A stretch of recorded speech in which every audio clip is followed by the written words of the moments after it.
Doctor Sudhanshu Trivedi माननीय सांसद राज्यसभा को सादर आमंत्रित कर रहा हूं।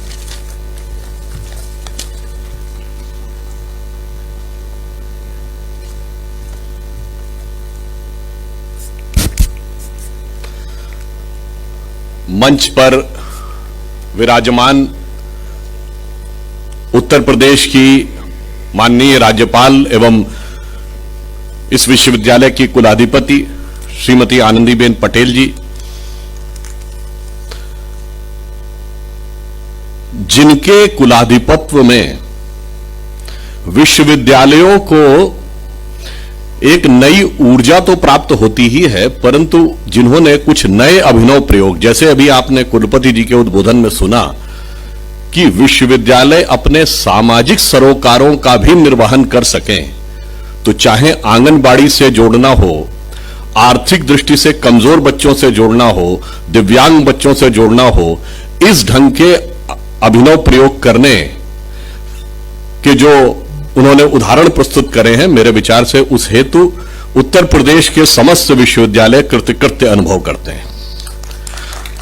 और मैं यह भी कहना चाहूंगा कि हमारी महामहिम राज्यपाल महोदया भारत की राजनीति में भी एक अलग अद्भुत स्थान रखती हैं। क्यों? आपको सभी को पता है कि हमारे प्रधानमंत्री माननीय श्री नरेंद्र मोदी जी ने जो भारत की राजनीति में जो स्थान और जो मुकाम हासिल किया है, जब वो मुख्यमंत्री के रूप में अपना पद त्याग कर और भारत के प्रधानमंत्री के रूप में आए, तो आप सोचिए कि उस स्थान के वैक्यूम को भरने का सामर्थ्य किसी सामान्य व्यक्ति में नहीं हो सकता था। तो गुजरात के मुख्यमंत्री के रूप में वह गौरवशाली कार्य भी उन्हीं के द्वारा संपादित हुआ। इस दृष्टि से उनकी एक विलक्षण स्थिति है।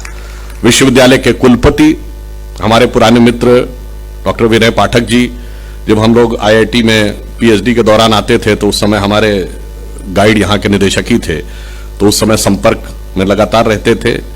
उत्तर प्रदेश की राज्य मंत्री शिक्षा श्रीमती नीलिमा कटियार जी, यहाँ के कुल सचिव अनिल यादव जी, मैं सर्वप्रथम तो कानपुर की इस धरती पर, जहां से कुछ ही दूर इसी क्षेत्र में वह बिठूर है जिसे ब्रह्मावर्त भी कहते हैं, जहां से मान्यता है कि वाल्मीकि जी का आश्रम था, और वहीं जहां 1857 के प्रथम स्वातंत्र समर के ताने बाने का सारा सूत्रपात हुआ था, इस स्वतंत्रता के अमृत महोत्सव के समय उस धरती को भी नमन करता हूं। और उसके बाद यहां पर विकास का एक नया स्वरूप खड़ा ही हो रहा था। हम लोग बचपन में पढ़ते थे कि कानपुर को मैनचेस्टर ऑफ ईस्ट कहते थे, परंतु कुछ बाएं हाथ का खेल ऐसा हुआ कि वो मैनचेस्टर ऑफ ईस्ट पीछे चला गया। परंतु आप आश्वस्त रहिए, वो लेफ्ट से जो कुछ भी हुआ होगा, कल प्रधानमंत्री जी ने जो जो बातें यहां बताई हैं, now the things are in right direction and I am confident that Kanpur will restore its previous glory. पुराना वैभव भी प्राप्त होगा और गौरव भी प्राप्त होगा। यह वो धरती है जहां गणेश शंकर विद्यार्थी जी के साथ साथ हमारे दीनदयाल उपाध्याय जी, अटल बिहारी वाजपेयी जी का संबंध रहा। तो मैं मानता हूं कि एक राजनीतिक कार्यकर्ता के रूप में भी यहां से एक अलग प्रकार का लगाव अनुभव होता है। हम सब यहां आज दीक्षांत समारोह में आए हैं। कभी आपने ध्यान दिया कि कन्वोकेशन को हिंदी में दीक्षांत समारोह कहते हैं, जबकि कहा जाता है कि आदमी अपनी एजुकेशन कंप्लीट करके आ रहा है, तो शिक्षांत समारोह होना चाहिए। दीक्षांत समारोह क्यों कहते हैं? इसलिए कहा जाता है क्योंकि भारत की परंपरा में शिक्षा का महत्व नहीं है, क्योंकि शिक्षा का कभी अंत नहीं होता, सीखते रहिए आप। महत्व दीक्षा का है क्योंकि शिक्षा तो आपके मस्तिष्क और बुद्धि का विकास करती है और दीक्षा आपकी चेतना का विकास करती है। इसीलिए आप सब ने सुना होगा कि हमारे यहां क्या कहा जाता है, किस गुरु से दीक्षा ली, किस गुरु से शिक्षा ली नहीं। शिक्षा तो कोई पुस्तक खरीद लीजिए, पढ़ लीजिए, आज के जमाने में नेट पे जाके पढ़ लीजिए। मैं इंजीनियरिंग का विद्यार्थी हूं, मुझे मान लीजिए इतिहास में रुचि हुई, कुछ किताबें पढ़ ली, आपको अर्थशास्त्र में रुचि हो जाए, 30, 40, 50 किताबें पढ़ लीजिए, आप विद्वान हो जाएंगे। परंतु दीक्षा के लिए गुरु की आवश्यकता है। इसीलिए कल प्रधानमंत्री जी ने क्या बोला कि टेक्नोलॉजिकली एडवांस होना है पर रोबोट नहीं बनना है। इसका अर्थ क्या हुआ कि हमें ज्ञान का संचय भी करना है और चेतना का विकास भी करना है। और जो दीक्षा और शिक्षा में अंतर क्या होता है, मैं आपको रिमाइंड करना चाहता हूं। 1930 का दशक, 30 और 40 का दशक, भारत दुनिया के सबसे अशिक्षित देशों में से एक था। हमारी साक्षरता दर 1931 की जनगणना के अनुसार 8% थी और उत्तर प्रदेश की 7% थी। हम पॉलिटिकली सब्जुगेटेड थे, गुलाम थे, इकोनॉमिकली सबसे लोएस्ट लेवल पे थे। और उसी समय जर्मनी दुनिया के सबसे शिक्षित देशों में से एक था। जिस अनुपात में यहां ग्रेजुएट नहीं होते थे, उस अनुपात में वहां पीएचडी वाले होते थे। अत्यंत शक्तिशाली देश था, उसकी आर्मी बहुत मजबूत थी, इकोनॉमिकली एडवांस था। बट उस अशिक्षित, निर्धन और राजनीतिक दृष्टि से दबे हुए भारत ने दुनिया को उस 30 और 40 के दशक में महात्मा गांधी दिए और उस शिक्षित समृद्ध जर्मनी ने हिटलर दिया। क्यों? हम शिक्षित कम थे पर दीक्षित अधिक थे। उस दीक्षा के अंतर की वजह से वो परिवर्तन आया। और आज भी अगर आप देखें, अगर आपके शिक्षा के संस्कार यानी दीक्षा उचित नहीं है तो कोई भी व्यक्ति कितना भी इंटेलिजेंट और नॉलेजेबल हो जाए, वो यदि चार्टर्ड अकाउंटेंट बन जाता है तो वो याकूब मेनन बन सकता है, वो डॉक्टर होने के बाद अफजल गुरु बन सकता है, दुनिया के बेहतरीन से बेहतरीन जहाजों को चलाने की क्षमता रखने वाले पायलट के बनने के बाद भी 9/11 करने वाला खालिद शेख या मोहम्मद अट्टा बन सकता है।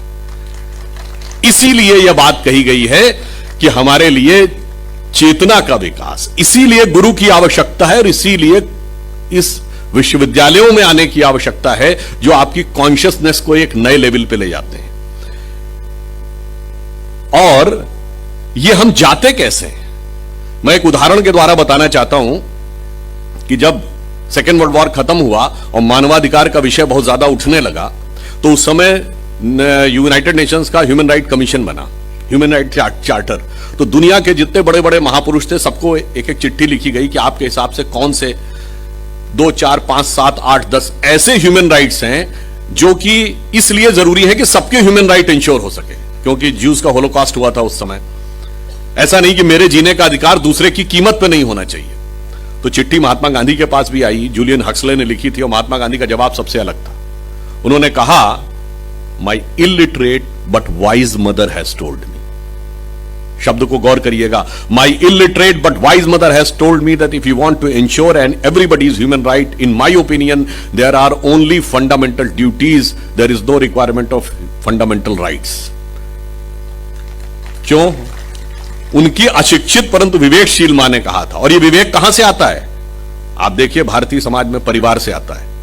परिवार में मां बाप पहले बच्चे के प्रति कर्तव्य का पालन करते हैं, पहले अधिकार की अपेक्षा नहीं करते हैं। बच्चा मां बाप के प्रति कर्तव्य का पालन करता है, भाई बहन के प्रति कर्तव्य का पालन करता है, बहन भाई के प्रति कर्तव्य का पालन करता था, पति पत्नी सभी एक दूसरे के प्रति कर्तव्य का पालन करते थे। और ये स्रोत महात्मा गांधी की माताजी को कहां से मिला? वो जो महात्मा गांधी का राजनीतिक दर्शन था, राम राज्य। सारी के सारी राम कथा में सिर्फ कर्तव्य ही है, वहीं से यह प्रेरणा मिलती है। और मैं इस संदर्भ में एक उदाहरण देना चाहता हूं। जब आज हम बात करते हैं 21st सेंचुरी के आगे आने की बात, जैसे अभी इस विश्वविद्यालय में बताया कुलपति जी ने कि डिजिटल लॉकर्स बनाए गए, डिजिटल ब्लॉकचेन्स बनी। अब एक इमर्जिंग इंडिया है 21st सेंचुरी का, जिसमें आप कहते हैं कि अब आर्टिफिशियल इंटेलिजेंस का दौर आ रहा है, क्वांटम कंप्यूटर का दौर आ रहा है, स्पेस में नई टेक्नोलॉजीज का दौर आ रहा है। उसमें एक बार एक टीवी डिबेट में एक सज्जन ने हमसे कहा, यह 2014 से पहले की बात है, हमारी सरकार नहीं बनी थी। उन्होंने कहा कि today our new young generation think of advance technology, making India an economic super power. हम नई टेक्नोलॉजी की बात कर रहे हैं, इकोनॉमिकली बढ़ने की बात कर रहे हैं, रेट ऑफ ग्रोथ की बात कर रहे हैं, and they are talking about Ram मंदिर।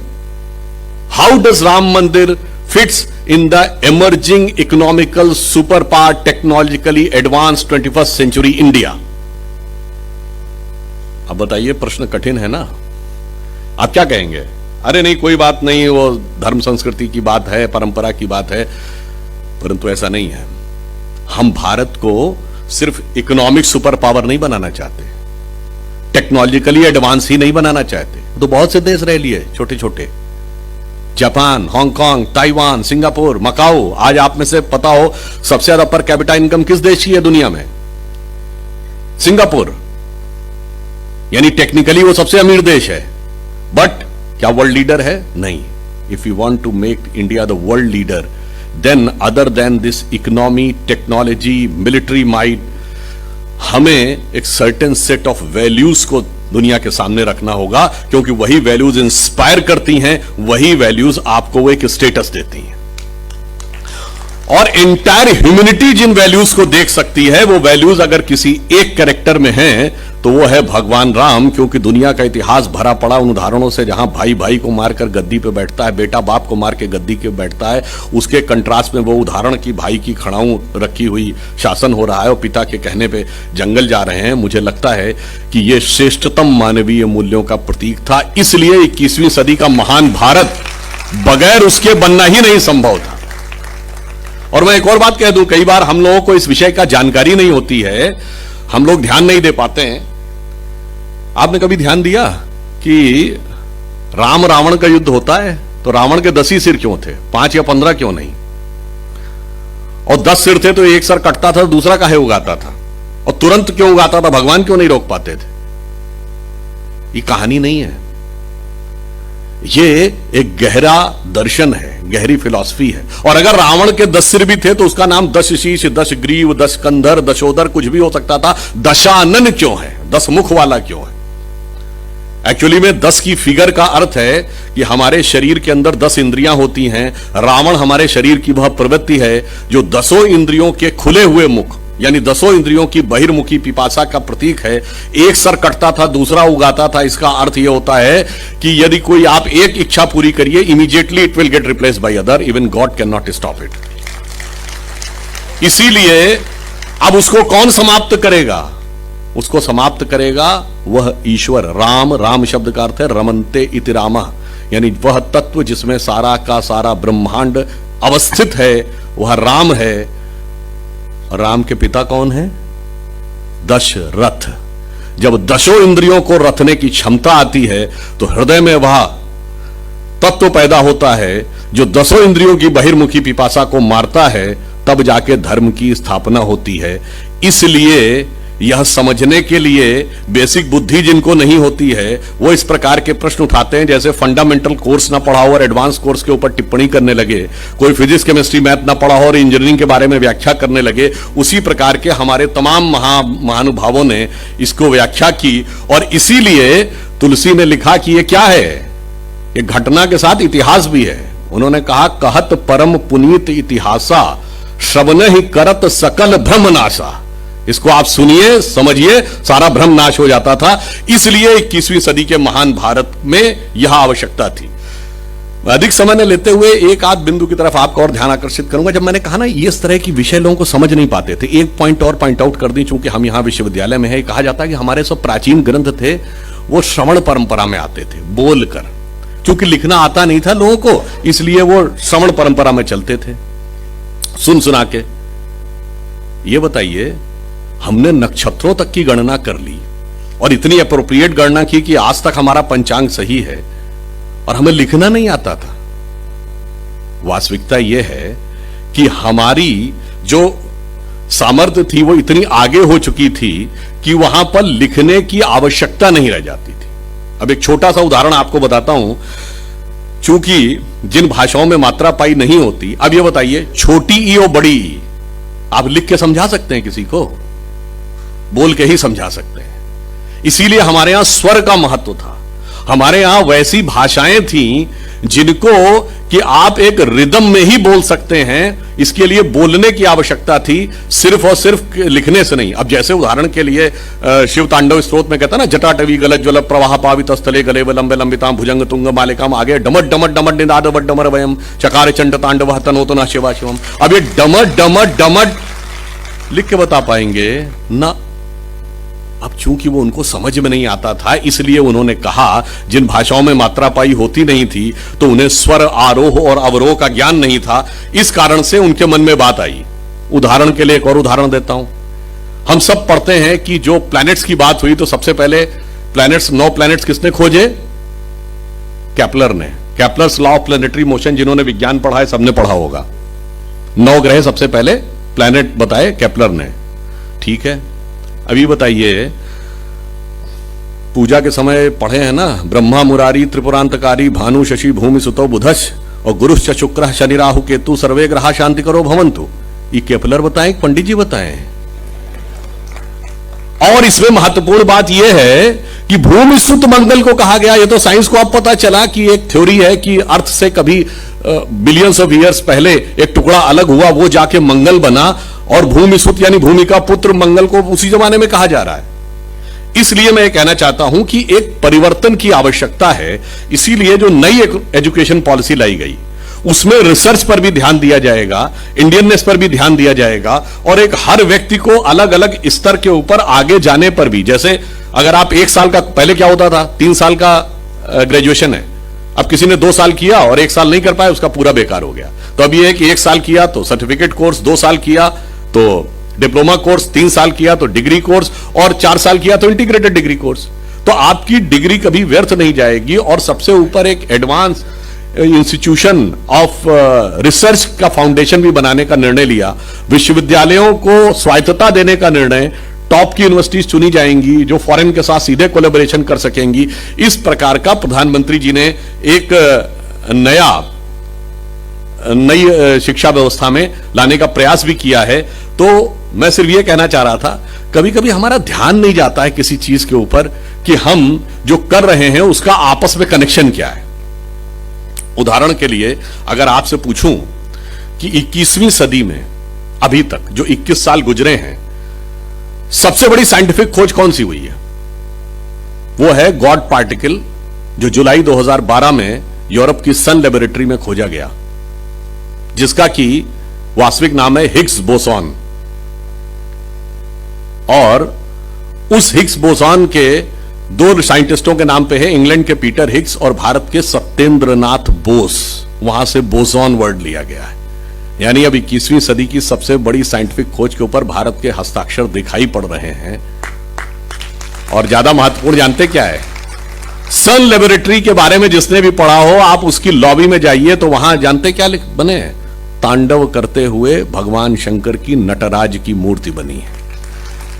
क्योंकि वर्ल्ड के सबसे बड़े कॉस्मोलॉजिस्ट में से एक कार्ल सेगन ने कहा कि now the science is coming to the conclusion that the perpetual creation and destruction of universe is like the cosmic dance of Shiva.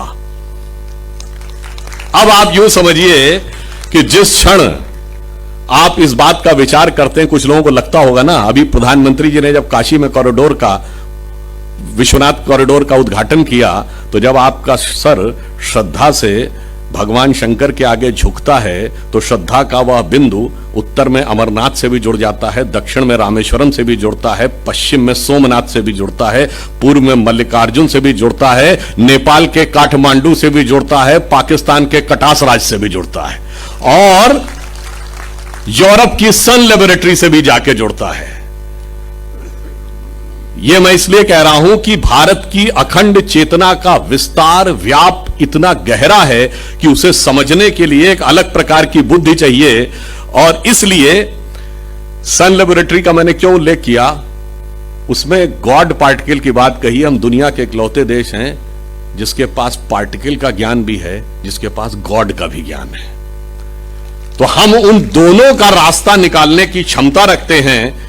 इसलिए मैं अंत में सिर्फ यह कहता हूं कि आप सब नया जीवन, नए स्वरूप में कदम रखने जा रहे हैं स्नातक की यह उपाधि लेकर, मगर ध्यान रखिए कि हमें उस नए भारत का निर्माण करना है। स्वतंत्रता का यह अमृत महोत्सव जो माननीय प्रधानमंत्री जी ने कहा है कि जब हम शताब्दी मनाएंगे 2047 में, तो भारत एक नए स्वरूप में आना चाहिए। आप ही वो पीढ़ी हैं, ये मिलेनियम जनरेशन, जो उस शताब्दी के समय भारत में महत्वपूर्ण स्थिति में होगी।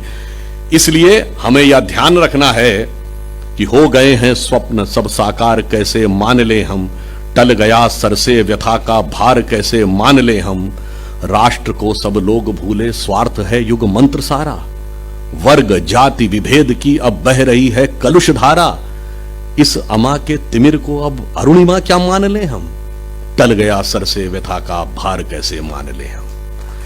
इसलिए यह भी ध्यान रखिए कि हमें किस रूप में आगे बढ़ना है। स्वराज्य स्वतंत्रता 47 में मिली थी, स्व नहीं था, इसलिए वेश वाणी तत्व दर्शन दूसरों का यह सभी ले, विकृति को हम ग्रहण करते निज प्रकृति को आज भूले, इस विदेशी नकल को अब अस्मिता क्या मान ले हम, टल गया सर से व्यथा का भार कैसे मान ले हम। इसलिए अटल जी की इस पंक्ति से समाप्त करता हूं। स्वतंत्रता मिली है, 75वां वर्ष है, परंतु याद रखिए हमने बहुत कुछ प्राप्त भी किया है। स्वतंत्रता को सार्थक करने कमर कसें, बलिदान करें, जो पाया उसमें खो न जाएं, जो खोया उसका ध्यान करें। धन्यवाद।